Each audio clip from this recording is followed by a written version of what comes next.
secara daring ya di pelajaran fisika pada hari ini. Tonton videonya sampai selesai, jangan di-skip karena jika di-skip nanti materinya tidak akan difahami. Selamat belajar semuanya. Minggu kemarin kita sempat membahas tentang materi tekanan hidrostatis. Jadi silahkan dibuka kembali bukunya. Ingat, tekanan hidrostatis itu adalah tekanan pada zat cair yang diem.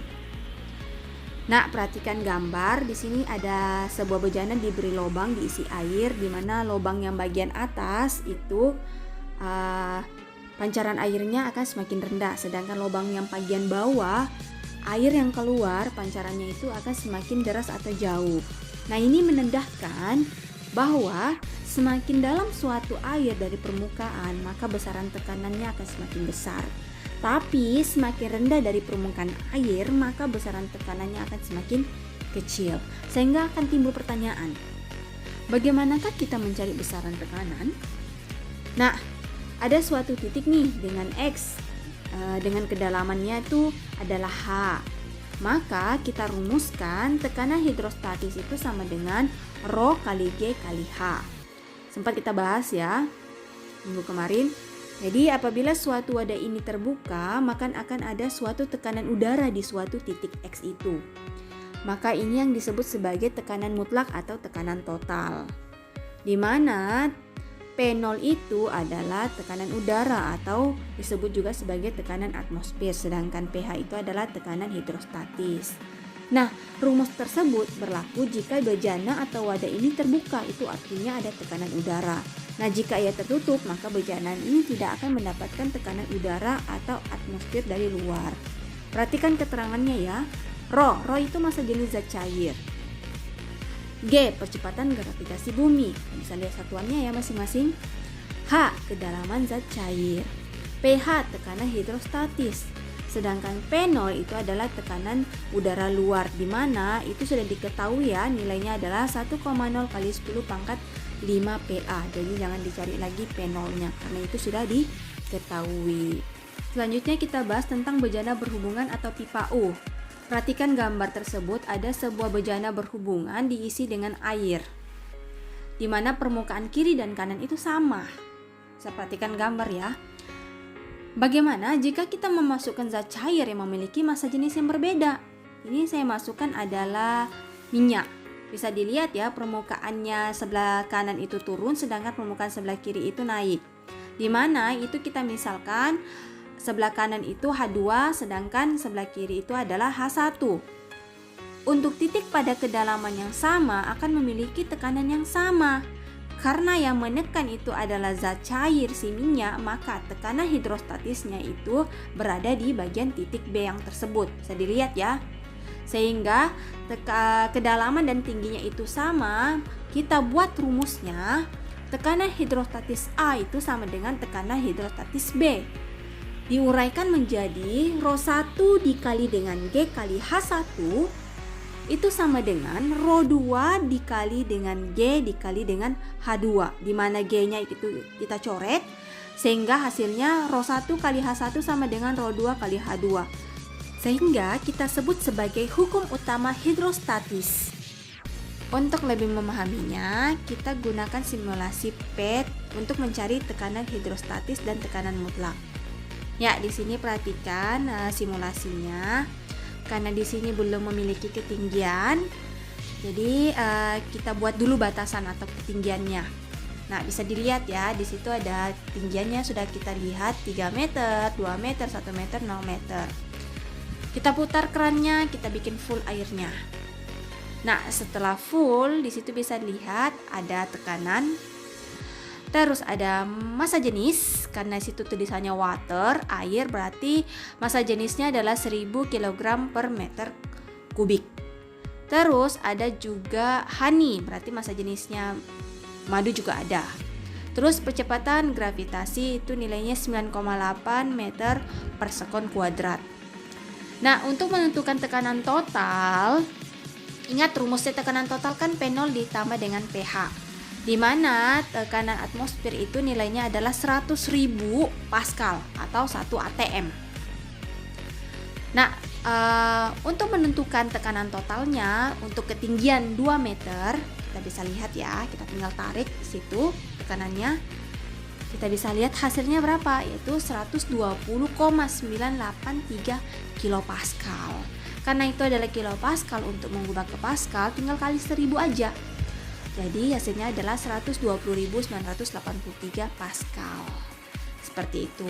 Terus bagaimana kalau dia 3 meter? Tinggal kita pindahkan aja tekanan totalnya itu atau tekanannya itu menuju ke bawah. Nah, bisa dilihat ya, nilainya adalah 130,438 kilopascal. Jadi semakin dalam maka tekanannya juga akan semakin besar. Terus kita ini mengabaikan deh atmosfernya atau tekanan udaranya, kita tinggal tekan off aja. Ya, tinggal tekan off. Terus kita hitung bagaimana tekanan hidrostatisnya pada ketinggian 2 meter. Jadi bisa dilihat ya, hasilnya berapa? 19,658 kilopascal. Terus bagaimana kalau ketinggian 3 meter? Tinggal kita pindahkan saja tekanannya lagi, pindah ke bawah. Berarti itu bisa kita dapat hasilnya adalah 29,239 kilopascal. Jadi ingat rumusnya untuk mencari hidrostatis kan apa? Rho kali G kali H. Seperti itu. Semoga mengerti ya. Selanjutnya kita bahas latihan soal ya, agar rumus-rumus yang tadi bisa difahami. Contoh soal pertama, seekor ikan berada pada kedalaman 15 meter di bawah permukaan air. Bisa dilihat ya gambarnya ya.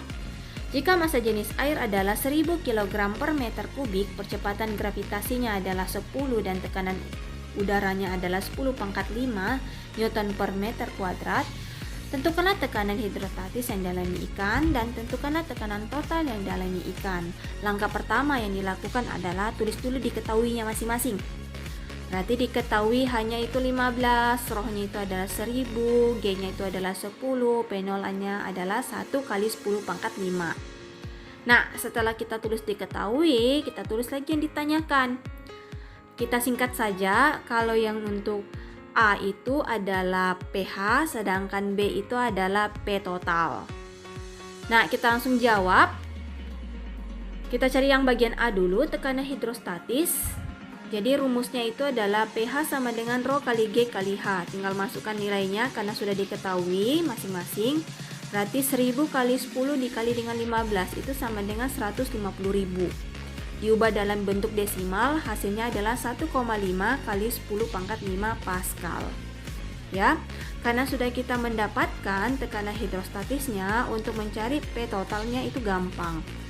Berarti pH ditambah dengan P0. Karena pH-nya sudah kita dapat, berarti kita tinggal masukkan saja nilainya. 1,5 kali 10 pangkat 5 ditambah dengan 1 kali 10 pangkat 5. Bagian depannya kita tinggal tambahkan saja, pangkatnya tidak usah diganggu. Berarti nilainya adalah 2,5 kali 10 pangkat 5 pascal. Contoh soal kedua, sebuah pipa U yang diisi minyak dan air dalam keadaan stabil tampak seperti gambar. Massa jenis air adalah 1000 kg per meter kubik dan massa jenis minyak 800 kg per meter kubik. Maka berapakah perbedaan ketinggiannya? Jadi di situ diketahui H minyaknya sudah 10 cm sedangkan H airnya tidak diketahui. Nah, H minyaknya itu kita ubah ya dari cm ke meter. Langsung ke jawaban. Berarti PHA sama dengan PHM. Berarti Rho A dikali G kali HH sama dengan Rho M kali G kali HM. Dimana G-nya kita tinggal coret karena tidak diketahui, langsung aja Rho air dikali dengan ketinggian air sama dengan Rho minyak dikali dengan ketinggian minyak. Berarti 1000 dikali dengan HA sama dengan 800 dikali dengan 0,1 meter. Karena sudah diubah ya, berarti 1000 HA sama dengan 80, berarti HH sama dengan ketinggian air sama dengan 80 dibagi dengan 1000, hasilnya adalah 0,08 meter atau 8 cm. Ditanyakanlah perbedaannya, ya kan, perbedaan ketinggian. Berarti H minyak dikurangi dengan H air, langsung aja 10 cm dikurangi dengan 8 cm. Hasilnya adalah 2 cm. Mudah ya? Jadi kalau masih ada kurang mengerti dengan contoh soal tadi bisa ditanyakan. Kita lanjut pada latihan soal. Jadi kerjakan latihan soalnya lalu dikumpul di Google Classroom ya.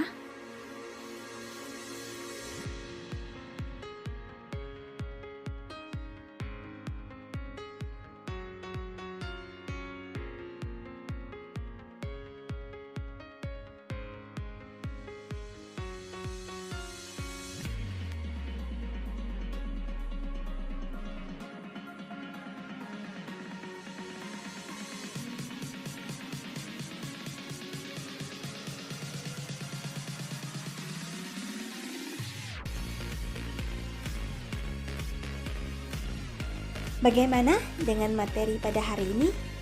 Semoga video pembelajarannya tadi dipahami ya. Jika masih ada yang kurang dipahami, bisa di SS dan tanyai bagian mana yang kurang dipahami. Terima kasih telah menonton video ini sampai selesai tanpa di skip. Sampai ketemu di pembelajaran minggu depan. Dah semuanya.